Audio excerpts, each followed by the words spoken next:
7 నదులు ఒకే చోట కలిసే అద్భుతమైన ఏకైక ప్రదేశం ఇదేనని చెబుతారు. ఈ నదులు శ్రీశైల పుణ్యక్షేత్రాన్ని తాకుతూ వెళ్లి చివరికి సముద్రంలో కలుస్తాయి. ఇక్కడ విశేషం ఏంటంటే ఇక్కడ ఉన్న ఆలయం సంవత్సరంలో భక్తులకి 4 నెలలు మాత్రమే దర్శనమిస్తూ ఉంటుంది. మరి ఈ అద్భుత ప్రదేశం ఎక్కడుంది, ఆ ఆలయ విశేషాలు ఏంటనేది ఇప్పుడు చూద్దాం.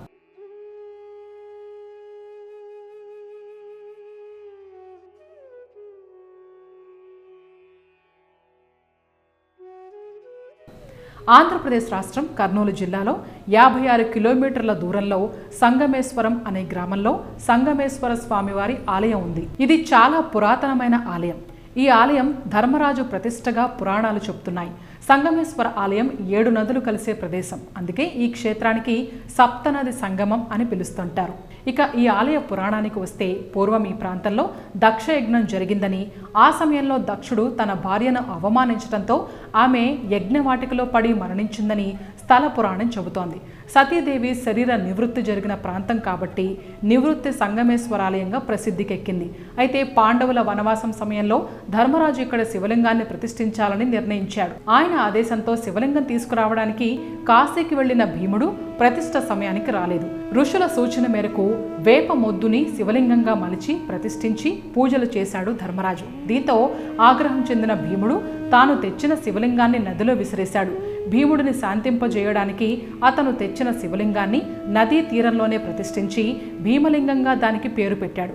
భక్తులు భీమేశ్వరుని దర్శించుకున్న తర్వాత సంగమేశ్వరుని దర్శించుకోవాలని సూచించినట్లు స్థల పురాణం చెబుతోంది. ప్రపంచంలో 7 నదులు ఒకే చోట కలిసే ఏకైక ప్రదేశం సంగమేశ్వరం.